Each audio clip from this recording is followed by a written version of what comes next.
ओम। गुरुर्ब्रह्मा गुरुर्विष्णु गुरुर्देवो महेश्वरा गुरुर्साक्षात् परं ब्रह्म तस्मै श्री गुरुवे नमः। ध्यानमूलं गुरुर्मूर्ति पूजामूलं गुरुर्पदम् मन्त्रमूलं गुरुर्वाक्यं मोक्षमूलं गुरुकृपा मोक्षमूलं गुरुकृपा। हरिओम। आज गुरु पूर्णिमा के उपलक्ष्य में आज मैं आप सबके आगे गीता का एक श्लोक प्रस्तुत करती हूँ, जिसमें श्री कृष्ण ने अर्जुन को आदेश दिया है। गीता अध्याय 4 श्लोक नंबर 34। तद्विद्धि प्रणिपातेन परिप्रश्नेन सेवया उपदेक्ष्यन्ति ते ज्ञानं ज्ञानिनस् तत्वदर्शिना। हे अर्जुन, तुम उस तत्व ज्ञान को तत्वदर्शी ज्ञानी गुरुओं के समीप जाकर प्रणाम पूर्वक युक्त प्रश्न द्वारा उनकी सेवा करते हुए प्राप्त करो। इस प्रकार वह तुम्हें अवश्य तत्व ज्ञान का उपदेश देंगे। गुरु की कृपा से सब कुछ संभव है। गुरु वह पुल है, वह सेतु हैं जो ईश्वर और मनुष्य को जोड़ते हैं। आप सोच सकते हैं कि गुरु के बिना ईश्वर नहीं मिलेंगे। कोशिश करने में कोई हर्ज नहीं है, लेकिन एक बात याद रखें, विवेकानंद को नहीं मिले, मीरा और कबीर को भी नहीं मिले। भक्त शिरोमणि हनुमान ने सूर्य को गुरु रूप में धारण किया एवं अर्जुन को दिव्य ज्ञान श्री कृष्ण को गुरु रूप में स्वीकार करने के बाद ही मिला। गुरु के बिना या गुरु को छल कर लिया गया ज्ञान काम नहीं आता। ऐसा ज्ञान विवेक शून्य होता है। गुरु अपने शिष्य के जीवन में ईश्वरीय दिव्य ज्ञान को सहज और सुलभ करते हैं। समझने की बात यह है कि गुरु चमत्कार नहीं करते, बल्कि गुरु अंधकार हर लेते हैं, क्योंकि प्रकाश के सामने अंधकार का अस्तित्व ही समाप्त हो जाता है। हरिओम।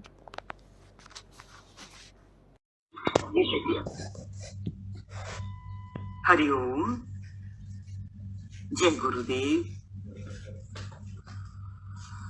गुरु पूर्णिमा का उत्सव मना रहे हैं हम सब। गुरु पूर्णिमा के इस शुभ अवसर पर आप सबका तहे दिल से स्वागत है। ईश्वर की कृपा से इस टेक्नोलॉजी के माध्यम से हम इस तरह एक साथ मिलकर गुरु पूर्णिमा का ये सुंदर पर्व उत्सव मना पा रहे हैं। ये भी गुरु का आशीर्वाद ही समझना चाहिए।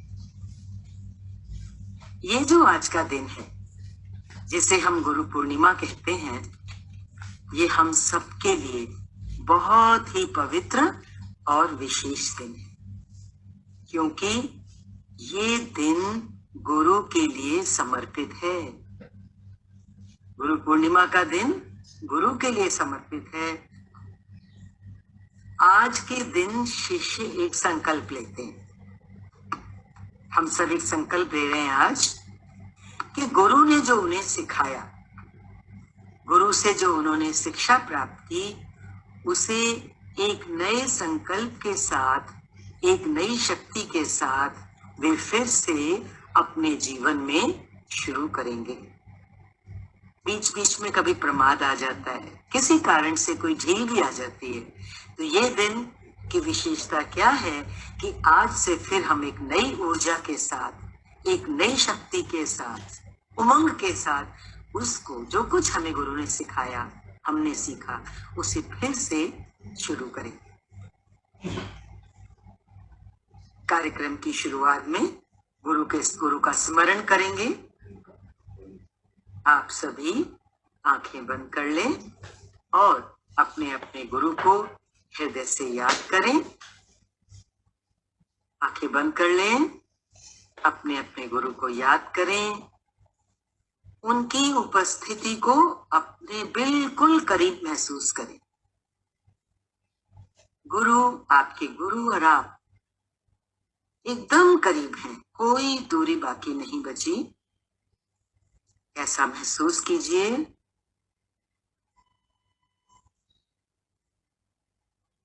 अब 21 बार ओम गुरु का उच्चारण करेंगे। साथ साथ बोलिए आप लोग, ओम गुरु ओम गुरु ओम गुरु ओम गुरु ओम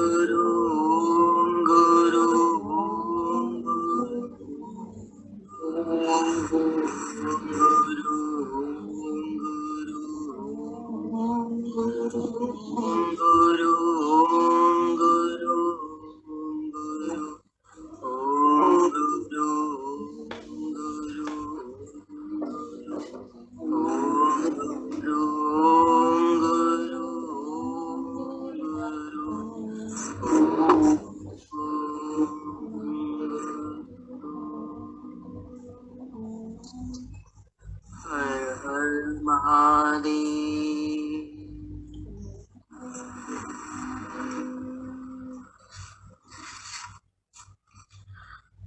गुरु के चरणों में एक छोटी सी प्रार्थना हम सब मिलकर बोलेंगे। मैं थोड़ा थोड़ा बोलूंगी, आप पीछे जरूर सब बोलिए। हे परमात्मा, हे परमात्मा, जगन माता, जगन माता, मेरे सखा, सभी धर्मों के महापुरुष, विश्व के संत महात्मा, संत महात्मा, हम आप सभी को प्रणाम करते हैं, प्रणाम करते हैं, क्योंकि आप मौन ईश्वर की वाणी हैं, क्योंकि आप मौन ईश्वर की वाणी हैं, क्योंकि आप मौन ईश्वर की वाणी हैं। हम आपको नमन करते हैं, क्योंकि आप वह द्वार हैं जो मोक्ष की ओर ले जाता है। ओम शांति शांति शांति। ओम शांति शांति।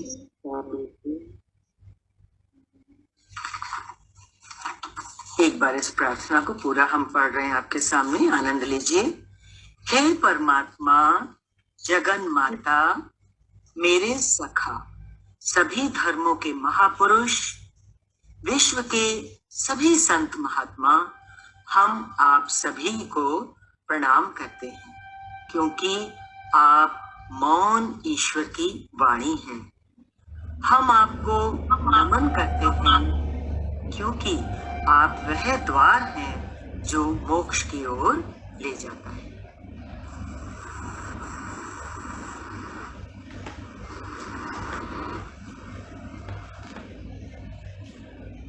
गुरु की आशीर्वादात्मक वाणी शुरू करते हैं। ओम। वेद ने कहा, रे मनुष्य, ये निश्चय कर कि तेरे को जो ये जगत दिख रहा है, ये परमात्मा का विग्रह है, परमात्मा का साक्षात साकार रूप है। जैसे जल के किनारे में बुदबुदे तरंगें दिखती हैं, पर है वे सब जल मात्र। ऐसे ही ये जो सारा जीव जगत दिख रहा है, ये ब्रह्म रूप है, परमात्मा का ही साकार रूप है। देखो देखो, रस्सी एक को सर्प दिखती है, रस्सी एक को सर्प दिखती है, एक को जलधारा दिखती है, किसी को धरती में पड़ी हुई दरार जैसी लगती है, किसी को माला जैसी दिखती है एक रस्सी वहां पर। ऐसे ही एक ब्रह्म, वो परमेश्वर अनेक रूप से दिखता है। ठीक जैसे रस्सी के अज्ञान से अनेक रूप था, रस्सी का वहां भान नहीं हो रहा, रस्सी का ज्ञान ना होने के कारण वहां भिन्न भिन्न रूप दिख रहे हैं, वैसे ही ब्रह्म का अज्ञान, परमेश्वर का ज्ञान ही जीव जगत की अनेक रूपों की कल्पना कराता है। वास्तव में है तो एक शुद्ध चिदानंद परमेश्वर ही है, एक परमात्मा। कहते ना, एक में अनेक, ये अनेक रूप दिखते हैं। पर ब्रह्म परमेश्वर का स्वरूप समझना है। जब ये रहस्य वेद हमारे सामने रख रहा है, तो अब क्या जरूरी हो जाता है कि हम उस पर ब्रह्म के परमेश्वर को समझें। नहीं समझेंगे तो फिर इस अनेक रूपता में तो भ्रम है, इस इल्यूजन में हम परेशान ही होते रहेंगे। अब इसको समझना बहुत जरूरी है। तो प्रश्न उठता है कि पर ब्रह्म का स्वरूप क्या है? हमारे आपके अंदर उठना चाहिए ये। क्या प्रश्न है कि पर ब्रह्म का स्वरूप क्या है? तभी शुरू में योगी ने क्या बोला? किसी तत्वज्ञानी महापुरुष की शरण में जा, उनसे प्रश्न कर, उनसे तत्व ज्ञान को ले। गीता का उद्घोष है, जा ज्ञान ले। जरूरी है ना इसका मतलब। तो बहुत अच्छा, सुंदर, जरूरी प्रश्न है कि पर ब्रह्म का स्वरूप क्या है। यदि आप महापुरुष के पास जाएं और पात्र तैयार हो, तो गुरु के पास इस प्रश्न का उत्तर देने के लिए एक शब्द भी पर्याप्त है, एक शब्द ही पर्याप्त है। गुरु कह देगा ज्ञान। ध्यान दीजिएगा, गुरु ने क्या बोला? ज्ञान। अब इस ज्ञान को बहुत बड़ा मत कर लेना। वेदों का ज्ञान, शास्त्रों का ज्ञान, ये ज्ञान, वो ज्ञान, ना ना। हम बहुत छोटे छोटे बच्चे हैं। जब गुरु कह रहा है कि परमेश्वर का स्वरूप क्या है, जब गुरु कहता है ज्ञान, तो वो हमें बहुत सरल करके समझा रहे हैं। कहते हैं देखो, हम खुद से देखें, हमारा एक पल भी क्या ज्ञान के बिना होता है? नहीं होता। एक पल भी हमारा ज्ञान के बिना नहीं होता। ज्ञान 1000 प्रकार के चीनी के खिलौने हैं। दिवाली पे बनते हैं ना चीनी के खिलौने, नाना प्रकार के उनके नाम हैं। हाथी, घोड़ा, ऊंट, ये सब अलग अलग उनके आकार भी हैं। पर सब क्या है? क्वेश्चन मार्क लगाओ, सब क्या है? बाद में तो जरूर सोचना। सब क्या है? चीनी। चाहे हाथी का रूप हो, चाहे घोड़े का रूप हो, सब है चीनी, मात्र खांड ही खांड। जिस खिलौने को भी चखोगे, क्या मिलेगी? मिठास के अलावा किसी भी खिलौने में से अलग कोई चीज मिलने वाली नहीं। जैसे खांड का स्वरूप है मिठास, ऐसे ही ब्रह्म का स्वरूप है ज्ञान। अब तुम खुद ही सोचो सब, आप सब स्वयं ही बतलाओ, क्या तुम्हारा कोई क्षण है जिसमें ज्ञान नहीं हो? हर समय ज्ञान हो रहा है। जैसे सारे खिलौने मिठास मात्र, ऐसे सारा जगत ब्रह्म का रूप है। एक मिठास है सभी खिलौनों में, ऐसे पूरे पर्याप्त जगत में सर्वव्यापक वो परमात्मा ही परमात्मा। देखो, हम और आप सभी कहाँ बैठे हैं? अपने अपने घर में बैठे हैं ना। घर में ही रहेंगे हम सब, पर निश्चय करो। बोला ना, आज नए संकल्प के साथ हम अपना जीवन शुरू करते हैं, क्योंकि ये दिन गुरु के लिए समर्पित है। गुरु निश्चय कराने आए हैं। निश्चय करो कि सारा जगत जो दिखता है वो कल्पना में है। सारा जगत जो दिखता है वो कल्पना में है। आप हैरान हो रहे होंगे, कल्पना? मुझे तो साक्षात ठोस दिखाई दे रहा है। तो आपका प्रश्न जरूर उठ रहा होगा, अगर कल्पना है ये सारा जगत, तो कल्पना कब हटेगी, कैसे हटेगी? कल्पना का तो कोई आधार नहीं होता, कल्पना तो निराधार होती है। तो अब कल्पना कैसे हटेगी? तो गुरुदेव कह रहे हैं, अब इसको परम आशीर्वाद करके आज की गुरु पूर्णिमा का प्रसाद लेके यहाँ से आप जाते। अब लिख लो अपने हृदय के गहरे किसी को, छुपा लो इस प्रसाद को। गुरुदेव कह रहे हैं, कल्पना तब हटेगी जब प्राणी सत्संग करेगा। सत्संग करेगा, बाहर से भी सत्संग करेगा और भीतर भी सत का संग करेगा। सरल में सरल रास्ता दिया गुरु ने, क्योंकि गुरुदेव कह रहे हैं, अज्ञान से कल्पना होती है। कल्पना कब होती है? जब हमें किसी चीज का ज्ञान नहीं है। जैसे रस्सी का ज्ञान नहीं है तो वहां हमारी कल्पना ही तो होती है। अरे अरे सांप, अरे अरे ये तो कोई पानी की धारा पड़ी हुई है, पड़ी वहां रस्सी है।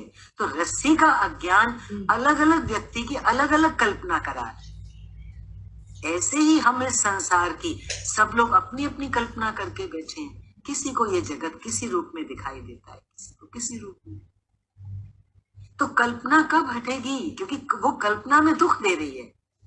रस्सी में सर्प की कल्पना देखने वाले को कितना भयभीत कर देती है। वो परेशान हो जाता है, दुखी हो जाता है, भागता है, हांफता है। ऐसे ही हर जीव की हालत है इस संसार में। संसार जो दिख रहा है वो वैसा है नहीं, और हम इस संसार से भयभीत हैं, या कहिए परेशान है, दुखी है।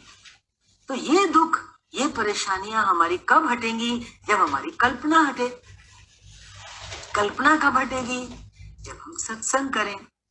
तो गुरुदेव ने बहुत बड़ा आज आशीष का हाथ हमारे सिर पे रखा है कि कल्पना कब हटेगी? जब हम सत्संग में जुड़ेंगे। अज्ञान से क्योंकि कल्पना होती है, सत्संग से उसकी निवृत्ति हो जाती है। देखिए आज क्या है? गुरु पूर्णिमा है।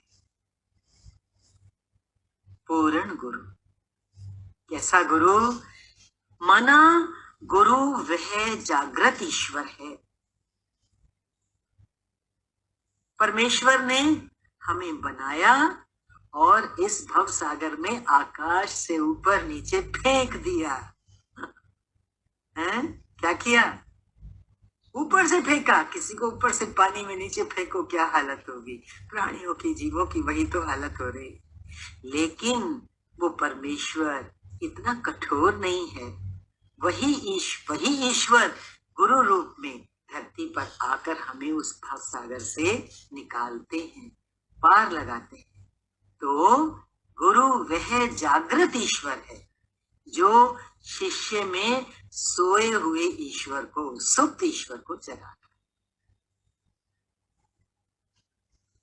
गुरु वह जागृत ईश्वर है जो शिष्य में सुप्त ईश्वर को जगा रहा है। हरिओम। आज की गुरु पूर्णिमा एक बार फिर से आप सबके लिए बहुत बहुत शुभ हो, फलदायक हो। ये नया साल जो आज से प्रकाश में शुरू हो रहा है, गुरु के आशीर्वाद रूपी ज्ञान में जो शुरू हो रहा है, ये ऐसे ही प्रकाशित होता रहे। ये हजारों सूर्य बन के हमारे पूरे 365 दिन को प्रकाशित करता रहे। ऐसी शुभ मनोकामना के साथ।